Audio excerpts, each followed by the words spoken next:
आजकल का कंप्यूटर जो हम लोग यूज़ कर रहे हैं वो 20th सेंचुरी का सबसे बड़ी इन्वेंशन में से एक है। आज के वक्त में अगर देखें तो माइक्रोसॉफ्ट और एप्पल पर्सनल कंप्यूटर की दुनिया के बादशाह हैं। लेकिन अगर हम आपको ये बताएं कि जिस इनोवेशन की वजह से वो इस कंप्यूटर इंडस्ट्री में रूल कर रहे हैं, असल में वो उनकी इनोवेशन है ही नहीं। तो आज हम आपको इन टेक्नोलॉजी के पास से एक स्टोरी ऐसी बताने वाले हैं जो शायद आप लोगों में से बहुत कम लोगों को पता होगी, और साथ ही जानेंगे कि स्टीव जॉब्स और बिल गेट्स ने कैसे किसी दूसरी कंपनी की टेक्नोलॉजी लेकर अपनी कंपनी बनाई। Welcome to the my channel. मैं हूँ साजिद हाशमी और आप देख रहे हैं स्टाक वर्ल्ड। वीडियो को पूरा ज़रूर देखें और हाँ, पसंद आए तो लाइक ज़रूर करें।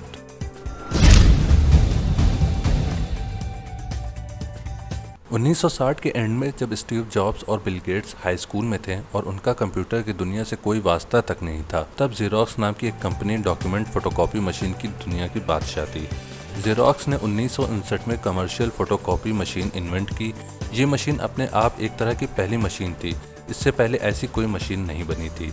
इस इन्वेंशन की वजह से जेरोक्स ने पूरे अमेरिका में वर्चुअली 10 साल तक अकेले राज करा था। हर साल लगभग $500 बिलियन कमाई भी करती थी। फिर जब कुछ सालों बाद जेरोक्स की फोटोकॉपी मशीन का पेटेंट डेट एक्सपायर हो गया तो कई कंट्रीज की कंपनी कॉपियर इंडस्ट्री में आ गई, जिसमें खासकर जापान की कंपनी थी और उसने जेरोक्स की मोनोपोली को चैलेंज करा। जब मार्केट में जेरोक्स की तरह कंपनी आ गई तो जेरोक्स को मार्केट शेयर करना पड़ रहा था। इसलिए जेरोक्स के मैनेजमेंट ने अपने चीफ साइंटिस्ट जैक गोल्डमैन को हर तरह की आज़ादी देकर कहा कि वो ऐसी टेक्नोलॉजी डेवलप करे जिससे जेरोक्स कंपनी मार्केट में टॉप पर बनी रहे। तो जैक ने 1970 में ऑल्टो रिसर्च सेंटर बनाया, जिसको शॉर्ट में पार्क कहा जाता था, और उसमें कंप्यूटर साइंस की दुनिया के सबसे ब्राइट माइंड्स को अपना टैलेंट दिखाने का मौका दिया गया। उस रिसर्च सेंटर का एक रिसर्चर जो बाद में अडोबे का को फाउंडर बना, उन्होंने बताया कि उस रिसर्च सेंटर का माहौल हर जगह से बहुत अलग था। वहाँ सबको इंटेलेक्चुअल फ्रीडम थी, वहाँ पर सबके आइडियाज़ को इम्पोर्टेंस दी जाती थी और उनके आइडियाज़ को चैलेंज भी किया जाता था। इतने इनोवेटिव इन्वायरमेंट में पार्क के रिसर्चर्स ने ऐसी कंप्यूटर टेक्नोलॉजीज बनाई जो पहले कभी नहीं बनी थी। पार्क ने कंप्यूटर माउस ईथरनेट नेटवर्किंग बनाई थी, लेकिन पार्क के किसी भी डेवलपमेंट में जेरोक्स मैनेजमेंट ने कोई इंटरेस्ट नहीं दिखाया। प्रॉब्लम जेरोक्स कंपनी मैनेजमेंट में ही थी। वो पार्क के इस डेवलपमेंट में इंटरेस्टेड ही नहीं थे। कंपनी को अपनी शानदार सक्सेस कॉपियर मशीन इन्वेंशन के अलावा कुछ दिख ही नहीं रहा था। मैनेजर्स को बिल्कुल भी अंदाजा नहीं था कि उनके पास क्या है। मैनेजर्स के पास विजन ही नहीं था कि कंप्यूटर ही फ्यूचर है।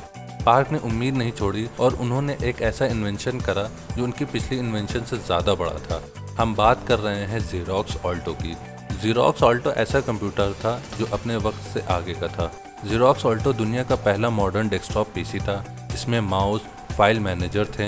इसमें फाइल्स कॉपी, पेस्ट, मूव और डिलीट भी हो जाती थी। हम इसमें ईमेल चेक कर सकते थे। इसमें आइकन ग्राफिक्स और यहाँ तक कि एक लोकल एरिया नेटवर्क भी था, जिससे सारे कंप्यूटर को एक साथ कनेक्ट कर सकते थे। जेरोक्स ऑल्टो लैन टेक्नोलॉजी को इम्प्लीमेंट करने वाला सबसे पहला सिस्टम था। इसका डिस्प्ले ब्लैक एंड वाइट था। 5.8 मेगाहर्ट्ज का सीपीयू था। 128 केबी की मेमोरी थी, जिसकी कॉस्ट $4000 थी। 250 MB की रिमूवेबल हार्ड ड्राइव थी। 3 बटन माउस और 64 की का कीबोर्ड था। जेरोक्स ऑल्टो से पहले किसी भी कंप्यूटर में कोई भी कमांड देना हो तो पूरी लाइन टाइप करनी पड़ती थी और फिर सब शुरू से स्टार्ट करना पड़ता था। एग्जाम्पल के लिए आप ये वीडियो देखिए। Not yet.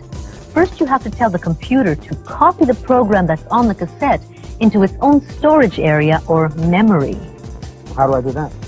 Just type load, L-O-A-D. Oh.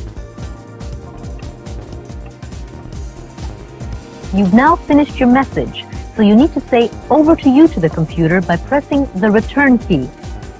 On other computers, you'll see a key marked enter, and that also means over to you. Oh, here it is. Returning over to you.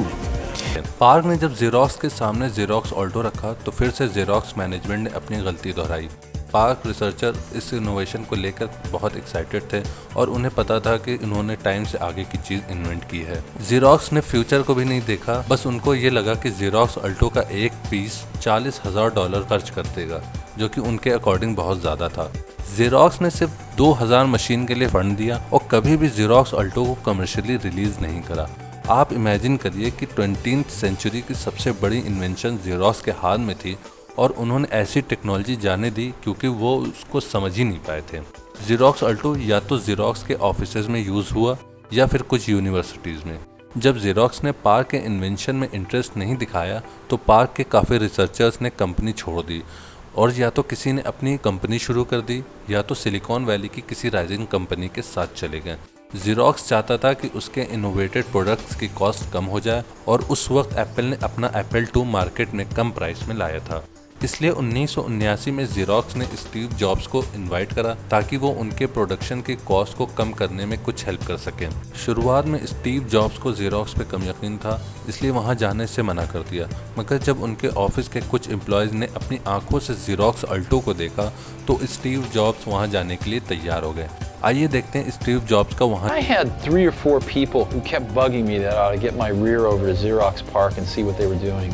And so I finally did. I went over there, and they were very kind, and they showed me what they were working on. And they showed me really 3 things. But I was so blinded by the first one that I didn't even really see the other 2.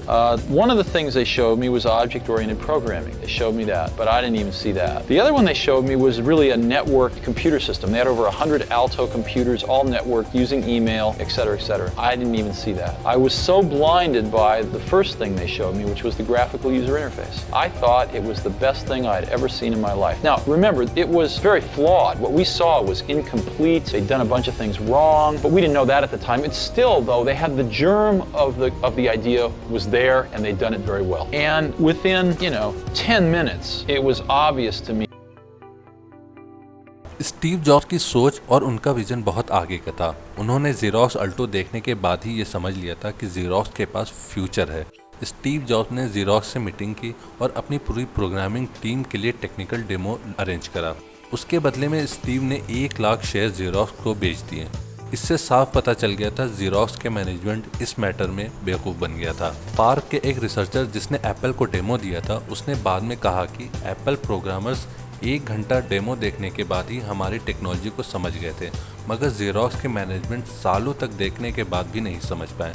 उसी time Microsoft Apple के साथ उसके आने वाले मैकिन्टॉश के लिए काम कर रहा था थर्ड पार्टी डेवलपर के तौर पर। एप्पल की ही तरह माइक्रोसॉफ्ट ने भी जेरोक्स के बहुत से एम्प्लॉय ले लिए थे। बिल गेट्स को जेरोक्स अल्टो और उनके इनोवेशन के बारे में काफ़ी अच्छे से पता था। स्टीव जॉब्स ये बात बहुत अच्छे से जानते थे, इसीलिए 1981 में एप्पल ने माइक्रोसॉफ्ट की डील के साथ एग्रीमेंट में ये भी डाल दिया था कि माइक्रोसॉफ्ट अगले 1 साल तक माउस बेस्ड कोई भी सॉफ्टवेयर रिलीज नहीं कर सकता था, और वो कॉन्ट्रैक्ट 1983 के आखिर में ख़त्म होना था। मैक की रिलीज डेट को टाल दिया गया और शायद एप्पल के लॉयर्स प्रोजेक्ट के रिलीज होने की देरी से होने वाले लॉस को भूल गए थे, और बाद में वही हुआ जिसका स्टीव जॉब्स को डर था। मैकिन्टॉश 1984 तक मार्केट में नहीं आ पाया था और माइक्रोसॉफ्ट ने कॉमडेस्क कंप्यूटर एक्सपो में एक सरप्राइज अनाउंसमेंट कर दिया। बिल गेट्स ने उस कंप्यूटर एक्सपो में विंडोज़ को लॉन्च कर दिया और उसके साथ साथ माउस बेस्ड वर्ड प्रोसेसर भी लॉन्च करा, जिसे माइक्रोसॉफ्ट वर्ड का नाम दिया। स्टीव जॉब्स इस बात से बहुत अपसेट हुए और बिल गेट्स पर केस कर दिया, मगर कोर्ट ने बिल गेट्स को उस केस में क्लियर कर दिया। जब स्टीव जॉब्स ने खुलेआम बिल गेट्स पर चोरी का इल्ज़ाम लगा दिया तो बिल गेट्स ने एक बहुत ही फेमस स्टेटमेंट दिया। बिल गेट्स ने अपने स्टेटमेंट में कहा कि ये मान लो कि हम दोनों का कोई एक अमीर पड़ोसी है जिसका नाम जेरोक्स है। मैं उसके घर में टीवी चोरी करने के लिए गया, लेकिन जब मैं वहाँ पहुँचा तो मुझे पता चला कि तुम पहले उसको चुरा चुके हो। अब सवाल ये है कि हम किस पर इल्ज़ाम लगाएं, बिल गेट्स पर या स्टीव जॉब्स पर। लेकिन यहाँ 2 बातें ज़रूर हैं। पहली ये कि जेरोक्स अपनी इन्वेंशन को काफ़ी ओपन रखता था। स्टीव जॉब्स ने अपने बायोपिक शो में कहा था कि 1975 में जेरोक्स ने 2000 लोगों को अपनी टेक्नोलॉजी का डेमो दिखाया था। और दूसरा ये कि खुद जेरोक्स को अपने रिसर्चर्स की इन्वेंशन पर ज़्यादा भरोसा ही नहीं था और ना ही इम्पोर्टेंस थी, तो अगर किसी दूसरे ने उसे दुनिया तक पहुंचाया तो क्या गलत करा। लेकिन हाँ, ना ही स्टीव जॉब्स और ना ही बिल गेट्स ने कभी जेरोक्स और पार्क रिसर्च सेंटर को इन सब का क्रेडिट दिया, क्योंकि ये बात तो क्लियर है कि जेरोक्स पार्क के कंट्रीब्यूशन के बिना आज हम शायद बहुत सी एडवांस टेक्नोलॉजी यूज़ नहीं कर पाते। और आपको क्या लगता है, इसमें जेरोक्स पार्क को क्रेडिट मिलना चाहिए या नहीं मिलना चाहिए? कमेंट सेक्शन में ज़रूर बताएं। और आज की हमारी वीडियो यहीं पे ख़त्म होती है और हमें उम्मीद है कि आपको हमारी वीडियो ज़रूर पसंद आई होगी। हाँ, अगर वीडियो पसंद आए तो लाइक ज़रूर करें और सब्सक्राइब करना ना भूलें। प्लीज़ सब्सक्राइब ज़रूर करें। Till then, goodbye. अपना ख्याल रखें, अपनों का ख्याल रखें।